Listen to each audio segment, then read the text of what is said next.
کرو یا مرو، ایران کے پاس وقت بہت کم ہے، اسے بہت تیزی سے اقدامات کرنا ہوں گے۔ امریکی صدر کی ایران کو ایک بار پھر دھمکی، کہا ایران نے بروقت اقدامات نہ کیے تو ان کے لیے کچھ بھی باقی نہیں بچے گا۔ جنگ کے سائے ایک بار پھر منڈلانے لگے ہیں۔ امریکی ٹی وی CNN کے مطابق حملوں کا فیصلہ ہوا تو پینٹاگون نے کئی منصوبے تیار کر رکھے ہیں۔ صدر ٹرمپ کی قومی سلامتی ٹیم سے بھی اہم ملاقات، ایران جنگ سے متعلق لاہے عمل پر غور۔ صدر ٹرمپ نے کہا وہ اب بھی سمجھتے ہیں ایران معاہدہ کرنا چاہتا ہے، توقع ہے تہران اپنی طرف سے ایک نیا مسودہ بھیجے گا۔ خطے میں جنگ کے بادل پھر منڈلانے لگے، صورتحال پھر بگڑنے لگی۔ امریکی ٹی وی CNN کے مطابق ایران کے توانائی اور بنیادی ڈھانچے پر محدود حملوں کا آپشن موجود ہے۔ حملوں کا فیصلہ ہوا تو پینٹاگون نے کئی منصوبے تیار کر رکھے ہیں۔ صدر ڈونلڈ ٹرمپ کی قومی سلامتی ٹیم سے اہم ملاقات بھی ہوئی۔ ایران جنگ سے متعلق لاہے عمل پر غور کیا گیا۔ صدر ڈونلڈ ٹرمپ نے تہران کو خبردار کیا ہے کہ اس کے پاس وقت بہت کم ہے، بہت تیزی سے اقدامات کرنا ہوں گے۔ ایران نے بروقت اقدامات نہ کیے تو ان کے لیے کچھ بھی باقی نہیں بچے گا، اس لیے وقت بہت اہم ہے۔ صدر ڈونلڈ ٹرمپ نے کہا کہ وہ اب بھی سمجھتے ہیں کہ ایران معاہدہ کرنا چاہتا ہے، توقع ہے کہ تہران اپنی طرف سے ایک نیا مسودہ بھیجے گا۔ ہم بھی معاہدہ چاہتے ہیں لیکن معاملات ابھی اس حد تک نہیں پہنچے کہ ڈیل سائن ہو جائے۔ ایران کو آگے بڑھنا ہوگا ورنہ سخت نتائج کا سامنا کرنا پڑے گا۔ مشرق وسطی میں دوبارہ جنگ کے خطرات، امریکی کارگو طیارے گولہ بارود لے کر اسرائیل پہنچنے لگے۔ اسرائیلی میڈیا نے دعویٰ کیا ہے 24 گھنٹوں میں گولہ بارود سے بھرے درجنوں امریکی کارگو طیارے تل ابیب پہنچے ہیں۔ اسرائیلی میڈیا کے مطابق امریکی کارگو طیاروں کا اسرائیل آنا ایران کے خلاف دوبارہ جنگ کی تیاریوں کا حصہ ہو سکتا ہے۔ ہماری مسلح افواج کی انگلی ٹریگر پر ہے، امریکہ نے سمندری ناکہ بندی ختم نہ کی تو بحیرہ عمان آپ کا قبرستان بن جائے گا۔ ایرانی سپریم لیڈر کے فوجی مشیر محسن رضائی کا بیان، کہا امریکہ کو اب خود کو ثابت کرنا ہوگا۔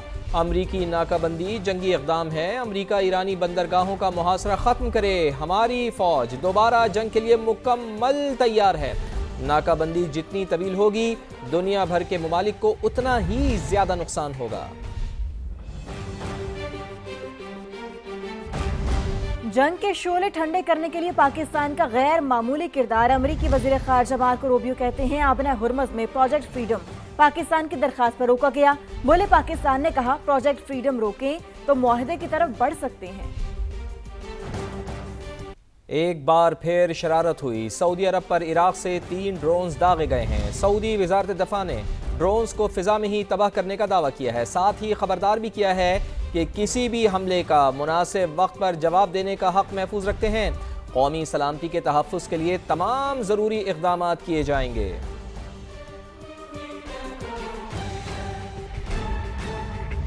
آگے بڑھیں، آپ کو بتائیں UAE کی براکا نیوکلیئر پاور پلانٹ پر ڈرون حملہ پاکستان کی جانب سے مذمت کی گئی ہے۔ پاکستان برادر ملک UAE کی حکومت اور عوام کے ساتھ کھڑا ہے۔ دفتر خارجہ کی جانب سے یہ بیان سامنے آیا۔ جوہری تنصیبات کو دانستہ نشانہ بنانا عالمی قوانین کی سنگین خلاف ورزی قرار دی گئی۔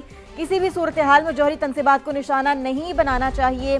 ایسی غیر ذمہ دارانہ کارروائیاں عالمی امن اور ماحولیات کے لیے تباہ کن ثابت ہو سکتی ہیں۔ شہری جوہری انفراسٹرکچر کی حرمت ایک مسلمہ بین الاقوامی اصول ہے۔ پاکستان کا تمام فریقین سے کشیدگی کم کرنے اور زیادہ سے زیادہ تحمل کا مظاہرہ کرنے کا مطالبہ۔ خطے میں پائیدار امن و استحکام کا واحد راستہ مذاکرات اور سفارتکاری ہے۔ صدر ڈونلڈ ٹرمپ کی ایران کو دھمکیوں کے بعد عالمی منڈی میں خام تیل کی قیمتوں میں اضافہ ہو گیا ہے۔ برطانوی برینڈ کروڈ کی قیمت 1.83% اضافے کے بعد $111.31 فی بیرل ہو گئی ہے۔ امریکی خام تیل WTI 2% اضافے کے بعد $160 فی بیرل سے اوپر ٹریڈ کر رہا ہے۔ ایشیا کی سٹاک مارکیٹوں میں بھی مندی کا رجحان دیکھا جا رہا ہے۔ جاپان، ملیشیا، تائیوان، شنگھائی اور ہانگ کانگ کی سٹاکس مارکیٹ گر گئی ہیں۔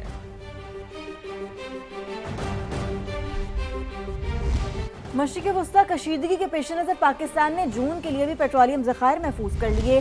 حکام وزارت پیٹرولیم کے مطابق جون کے لیے 446 میٹرک ٹن خام تیل محفوظ کیا گیا۔ 201 میٹرک ٹن ڈیزل کا بھی بندوبست کر لیا، جبکہ مقامی طور پر 98 میٹرک ٹن پیٹرول حاصل کرنے کا تخمینہ ہے۔ 18 metric ton jet fuel JP8 fuel بھی 12 روز کا محفوظ کیا گیا ہے۔ جون کے لیے ابھی تک 18 میٹرک ٹن LPG کا بھی بندوبست کیا جا چکا ہے۔ جنگ رکنے کے بعد پاکستان توانائی سیکیورٹی کے طویل المدتی پلان پر کام کرے گا۔